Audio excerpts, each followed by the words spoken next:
Olá, seja muito bem-vindo. Os terraplanistas alegam que os raios crepusculares são a evidência de que o Sol está próximo, como é o caso do J. Martins, do canal Sem Hipocrisia, neste vídeo postado recentemente.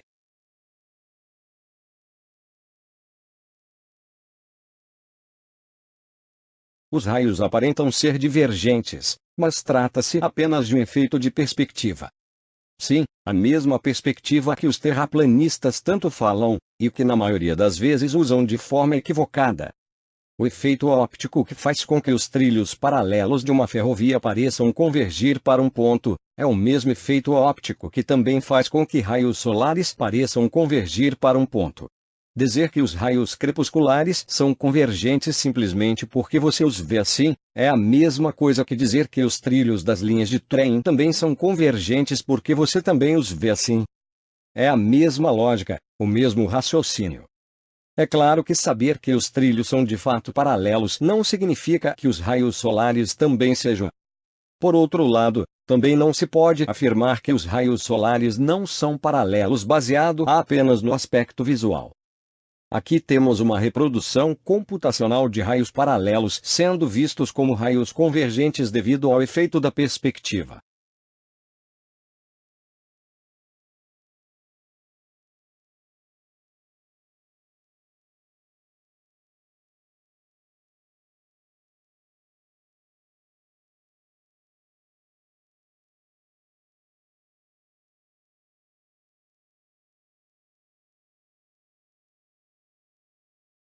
Agora uma reprodução física desse mesmo efeito.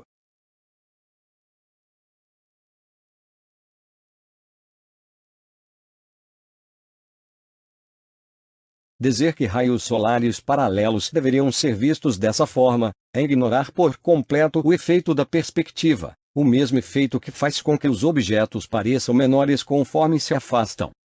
Esta é uma descoberta científica, vamos assim dizer, que fazemos sozinhos ainda na infância. Essa noção de tamanho relacionado à distância existe por causa do mecanismo de funcionamento de nossa visão, e também das câmeras fotográficas, que seguem o mesmo princípio. Note nessa imagem ilustrativa, que quanto mais longe estiver o objeto, menor será a angulação dos raios de luz refletidos por ele, consequentemente menor será a imagem formada na retina, e também no fundo da câmera. O efeito de afunilamento devido à perspectiva é apenas uma consequência dessa relação entre distância e tamanho de imagem, aplicada a objetos contínuos como os trilhos de uma ferrovia, ou as margens de uma estrada, por exemplo. Ou então aplicado a um conjunto de objetos dispostos de forma contínua, como postes alinhados, por exemplo. Alguns terraplanistas contestam o efeito da perspectiva sobre os raios crepusculares, dizendo que se assim fosse, os prédios vistos à distância deveriam apresentar este aspecto inclinado, quando na verdade observamos dessa forma, perfeitamente retos. Só que esse raciocínio está obviamente errado. Para entender melhor como tudo isso funciona, veja esse experimento do canal do Vector, onde ele demonstra de forma visual e numérica como se dá razão entre a distância e o tamanho da imagem. Inicialmente há dois isqueiros de mesmo tamanho, posicionados lado a lado. Para facilitar a comparação visual das imagens ao longo do experimento, ele adiciona uma faixa retangular em cada isqueiro. Ambos os isqueiros estão a uma distância de 14 centímetros em relação à objetiva da câmera. Em seguida ele afasta o isqueiro amarelo até a marca dos 28 centímetros. Agora o isqueiro amarelo está 2 vezes mais distante da câmera do que o isqueiro vermelho, consequentemente o tamanho de sua imagem é 2 vezes menor. Compare as faixas retangulares dos isqueiros.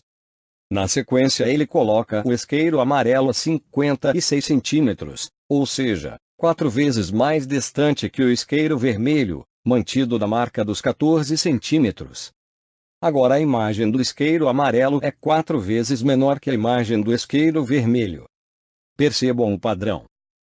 2 vezes mais longe, imagem 2 vezes menor. 4 vezes mais longe, imagem 4 vezes menor. Seguindo o padrão, 10 vezes mais longe, 10 vezes menor. 100 vezes mais longe, 100 vezes menor. 1000 vezes mais longe, 1000 vezes menor. A conclusão que se chega é de que o fator de redução segue uma razão de proporcionalidade linear inversa, e que por ser linear o processo pode ser extrapolado ad infinitum, que a razão será sempre a mesma. O experimento também desmistifica o mito de que a perspectiva faz os objetos subirem ou descerem, quando na verdade trata-se apenas da imagem convergindo para o que chamamos de horizonte de visão. Agora vamos analisar a seguinte situação: um observador olhando para o horizonte, vendo um feixe de raios crepusculares descendo da altura das nuvens até o mar. Partindo da premissa de que os raios são paralelos, vamos analisar o quanto a imagem do topo seria menor em relação à base. Considere duas linhas divisadas, uma na direção da base e a outra na direção do topo. Considerando também a altura do feixe de luz, temos um triângulo retângulo, com seus dois catetos, e sua hipotenusa, identificados pelas letras A, B e C. Agora vamos atribuir valores para os dois catetos. O cateto B, com 3 km. E o cateto C, com 10 km. Sim, são estimativas bem grosseiras. Não se preocupe com a precisão dos valores, pois o objetivo dessa análise é apenas verificar a ordem de grandeza. Aplicando o teorema de Pitágoras, calculamos o valor da hipotenusa A. Temos agora os valores das duas visadas. 3 km na direção da base e 10,4 km na direção do topo. Fazendo a razão de A sobre B, temos um valor de 3,5. Pela conclusão tirada do experimento do Vector, dizemos que o topo do feixe, sob o ponto de vista desse observador, aparentará ser 3,5 vezes menor que a base do mesmo feixe, o que justifica a notável distorção por afunilamento nas imagens de raios crepusculares. Note que há uma pequena diferença desse problema em relação àquele estudado no experimento. Dessa vez não se trata mais da comparação entre objetos da mesma linha de visão, mas sim entre objetos situados numa linha perpendicular à linha de visão, ou mais precisamente, partes de um mesmo objeto, no caso um feixe de luz solar. Neste exemplo hipotético, com distâncias grosseiramente estimadas, calculamos a imagem do topo do feixe de luz 3,5 vezes menor que de sua base, e todo o corpo do feixe acompanha linearmente esta variação. Se ao invés do topo tomássemos qualquer outra parte do feixe, encontraríamos um valor proporcional. Lembrando que o objetivo desse exemplo é apenas de verificar a ordem de grandeza dos resultados e sua coerência com a realidade. Se pegarmos um exemplo real, com valores mais acurados, chegaremos à mesma conclusão de que a imagem será algumas vezes menor que a base. E esse efeito de redução não se aplica somente ao feixe de luz, mas a todo o espaço em volta e objetos contidos neste mesmo espaço, como as nuvens ao seu redor, por exemplo. Agora vamos analisar este outro caso, de um prédio de 400 metros de altura e um observador a 3 km de distância. Temos, portanto, a linha divisada na direção da base igual a 3.000 metros, e pelo teorema de Pitágoras determinamos a hipotenusa, ou seja, a linha divisada na direção do topo. Seu valor é de 3.026,55 metros. Os valores são muito próximos, o que nos permite concluir antecipadamente que não haverá mudança significativa nas imagens do topo e da base. Calculando a razão, A sobre B, encontramos o valor de 1,08, o que confirma tal conclusão. Temos, portanto, a imagem do topo 1,08 vezes menor que a imagem da base, ou seja, uma variação imperceptível. Então concluímos que o prédio deveria ser visto dessa forma, e não dessa. Não há nenhuma distorção perceptível. Se considerarmos o conjunto de prédios, veremos algo assim. E não assim. Sob o ponto de vista do observador em questão, o espaço na altura do topo dos prédios tem imagem praticamente do mesmo tamanho que o espaço na altura da base, sem qualquer distorção perceptível. E cá voltamos à imagem que gerou toda esta discussão. Não há razão para crer que os prédios deveriam acompanhar a inclinação dos raios crepusculares. Não é dessa forma que as coisas funcionam. Estamos falando de objetos com alturas bem distintas, sendo que tal efeito depende do quão distante uma parte do objeto-alvo está em relação a outra parte do mesmo objeto. Tal comparação é simplesmente indevida. Entretanto, dependendo da distância do observador em relação ao prédio, é possível perceber o efeito de afunilamento. Vejamos algumas fotos. Dessa distância, por exemplo, o efeito sobre esses prédios é irrisório.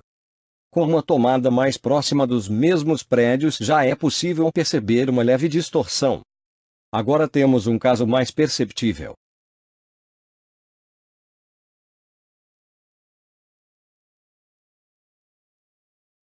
E por fim, imagens tomadas praticamente debaixo dos prédios, onde o efeito de afunilamento é bem considerável.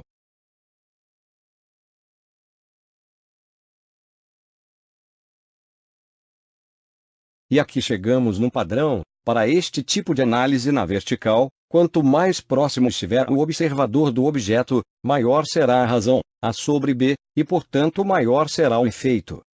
Desde, é claro, que todo objeto esteja enquadrado em seu campo de visão. Apesar de toda essa matemática, a regra geral é bastante simples. Quanto mais longe, menor a imagem. Essa mesma regra aplicada a algo contínuo nos dá esta impressão de afunilamento. Seja na horizontal, na vertical, ou até mesmo na direção ortogonal avisada do observador. A regra é sempre essa: mais perto, maior; mais longe, menor.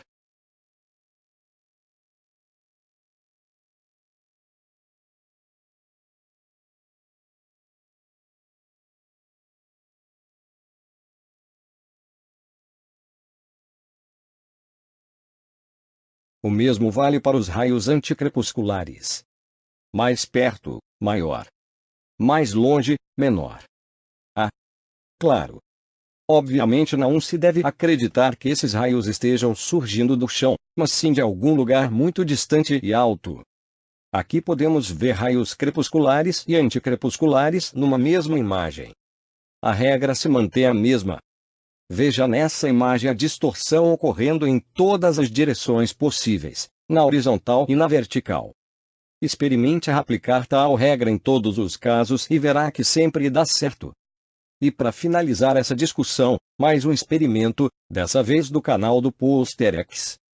Desse ângulo é visível que os raios são de fato paralelos.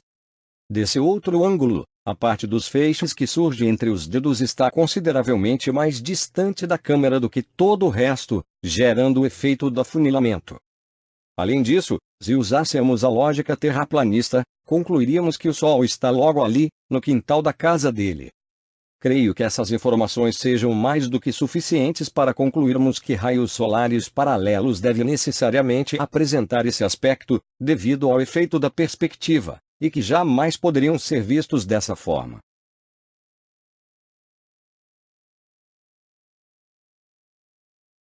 O efeito da perspectiva é o mesmo que faz as coisas parecerem menores conforme a distância, que também nos dá a noção de profundidade, e que faz com que retas paralelas pareçam convergir para um ponto imaginário, que chamamos de ponto de fuga.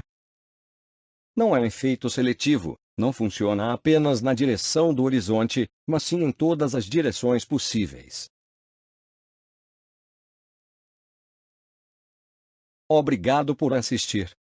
Se gostou, deixe seu like e se inscreva no canal.